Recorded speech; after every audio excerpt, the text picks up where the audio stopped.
బావగారు, అశ్విని నిద్ర లేపండి. తొందర ఉందా ఆనంది? తనని త్వరగా ఇంటికి పంపించాలి. రాత్రంతా తిరిగి అలసిపోయి ఉంటాడు. అదిగాక మధ్యలో ఫైట్ కూడా చేశాడు కదా.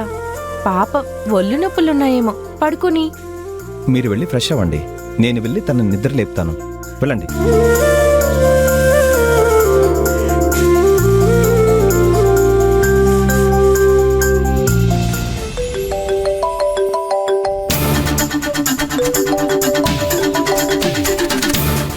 ఇప్పుడు వీడెందుకు కాల్ చేస్తున్నాడు?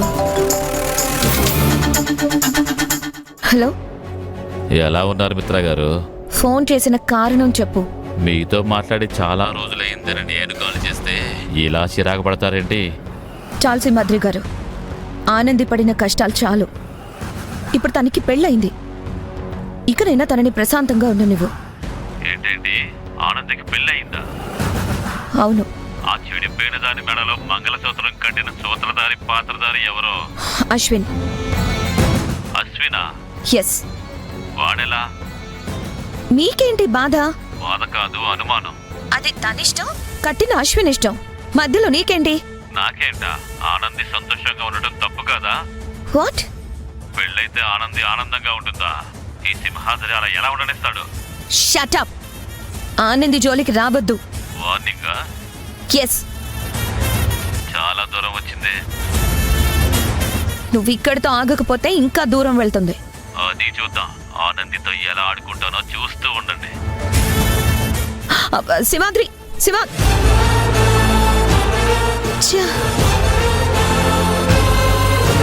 ఇప్పుడు వీడు సీన్లోకి ఎంటర్ అయి ఆనంది లైఫ్ని డిస్టర్బ్ చేస్తే మహేష్ డిస్టర్బ్ అవుతాడు.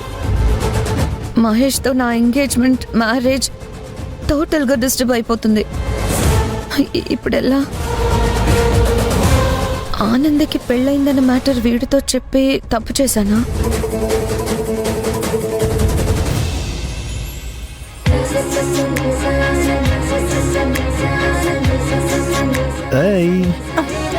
ఏంటండి ఇది? వదలండి. నా భార్యే కదా. అయినా సరే. అక్క, అక్క, అక్క, టిఫిన్ రెడీ అయిందా? అయిపోయింది. ఆకలిస్తుందా ఆనంది? కాదు బావగారు, మరి అశ్విన్కి టిఫిన్ పెట్టి వాళ్ళ ఇంటికి పంపించాలి కదా. మర్ది గారి వల్ల ఖచ్చితంగా వెళ్లాల్సిందేనా? ఈ ఒప్పందం మీదే కదా నిన్నంతా ఇక్కడే ఉన్నాం. అది కాదే, నువ్వు తన పక్కనుంటే తనెంత సంతోషంగా ఉన్నాడో చూసావు కదా. ఇప్పుడు నిన్ను వదిలి వాళ్ళ ఇంటికి వెళ్ళిపోమంటే మర్ది గారు బాధపడతారే. అవునానంది, అశ్విన్ చాలా డిస్టర్బ్డ్గా ఉన్నాడు. ఒక 2 days తనని కాస్త రిలీఫ్గా ఉండని. అవునే, పాపం కదే. ఏంటి పాపం? అవతల అశ్విన్ వాళ్ళ అమ్మగారు తన కోసం ఎంతగా ఎదురు చూస్తున్నారో తెలుసా? ఉండండి, నేను వెళ్ళి అశ్విన్ని నిద్ర లేపుతా. అలా నిద్రపోతున్న మనిషిని లేపడం తప్పే.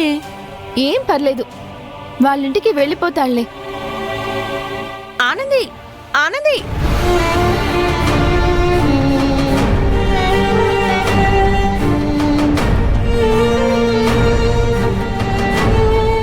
అశ్విన్, అశ్విన్, అశ్విన్, 10 దాటుతోంది.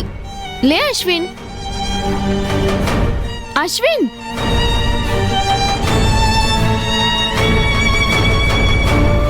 ఏంటానంది, ఎందుకలా అరుస్తున్నావు? నిదానంగా లేపొచ్చు కదా. అశ్విన్, అశ్విన్, చూసావా? ఇంత గట్టిగా అరిస్తే ఎవరికైనా వినపడకుండా ఉంటుందా? అయినా లేవట్లేదు అంటే ఖచ్చితంగా నటిస్తున్నాడు.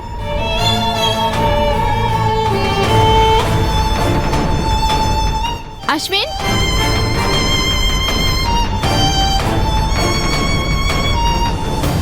అశ్విన్, అశ్విన్, అయ్యో ఒళ్ళేంటిలా కాలిపోతుంది. అశ్విన్, అశ్విన్, అశ్విన్, అశ్విన్.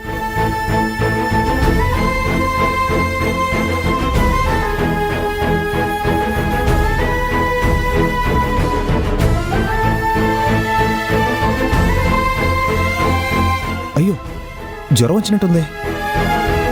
అశ్విన్, ఏమైంది అశ్విన్? నిన్న రాత్రి ఇంటికి వచ్చిన దగ్గర నుంచి ఒకటే వాంతులు, జ్వరం. వాంతులా? అవునానంది, చాలాసార్లు వాంతులయ్యాయి. నాకు చెప్పలేదేంటి అశ్విన్? ఇక్కడే ఉన్నాను కదా. అలసిపోయి పడుకున్నావు కదా అని. అయితే మాత్రం ఒంట్లో బాగాలేకపోతే చెప్పవా? సరేరా, హాస్పిటల్కి వెళ్దాం. వద్దానంది. అదేంటి అశ్విన్, ఇంత జ్వరం పెట్టుకుని హాస్పిటల్కి రానంటావేంటి? టాబ్లెట్ వేసుకుంటే తగ్గిపోయేదానికి హాస్పిటల్ వరకు ఎందుకు? వద్దులే. అలా అంటే ఎలా అశ్విన్? ఆనంది, ముందు టాబ్లెట్లు వేసుకునివే. అప్పటికి తగ్గకపోతే అప్పుడు హాస్పిటల్కి తీసుకెళ్దాం. ఏమండి, మీరెళ్ళి టాబ్లెట్లు తీసుకురండి. సరే. బావగారు, నేను కూడా వస్తాను. అక్క, ఖాళీ కడుపుతో టాబ్లెట్ వేసుకోకూడదు. మేము వచ్చేలోపు సగ్గుబియ్యం జావ చేసి అశ్విన్ చేత తాగించు. అలాగే. మీరు త్వరగా వెళ్ళండి. పదండి.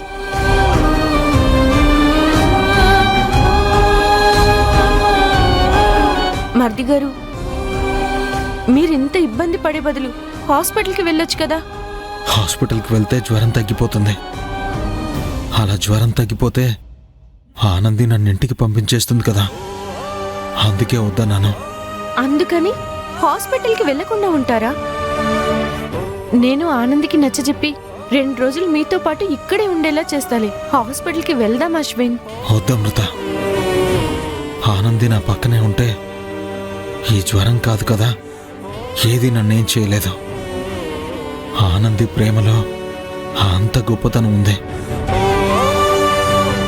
నువ్వేమో దానికోసం ఎంతలా ఆరాటపడుతున్నావు, కానీ అది మిమ్మల్ని అర్థం చేసుకోకుండా మూర్ఖంగా ప్రవర్తిస్తుంది. ఆ దేవుడు దాని మనసు ఎప్పటికి మారుస్తాడో, మీ ఇద్దరి కాపురం ఎప్పుడు మొదలు పెడతారో. ఆనంది తప్పు చేస్తుంది అశ్విన్. దాని తరపున నేను క్షమాపణ అడుగుతున్నాను. అవే మాటలు అమృత. అలగడం ఆనందికి అలవాటే కదా. సరే, నేను వెళ్ళి జావ తీసుకొస్తాను. సరే.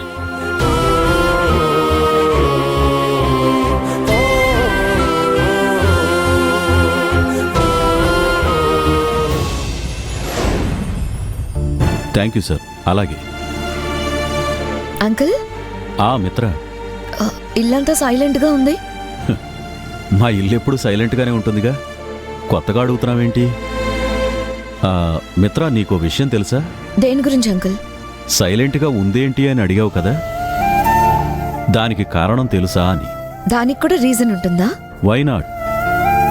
డెఫినెట్గా ఉంటుంది. మా జనరేషన్ తీసుకుంటే ఇంట్లో 6 మంది ఉండేవాళ్ళం.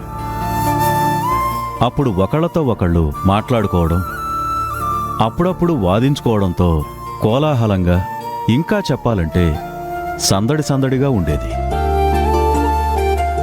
బట్ కాలంతో పాటు జనరేషన్తో పాటు మనుషులు పూర్తిగా మారిపోయారు. పెద్ద పెద్ద ఇళ్ళుంటాయి, 4-5 బెడ్రూములుంటాయి. సో ఎవరి గది వాళ్ళది, ఎవరి బిజినెస్ వాళ్ళది. పలకరింపులు కబుర్లు అనేవి ఎక్కడా ఉండటం లేదు. మా ఇల్లే తీసుకో, ఇంత పెద్ద ఇల్లుండేది. నేను, ఆంటీ, మహేష్. నా బిజినెస్ వ్యవహారాలు నావి, ఆంటీకి లయన్స్ క్లబ్ వ్యవహారాలు, తన ఫ్రెండ్స్ వాళ్లతో కాలక్షేపం.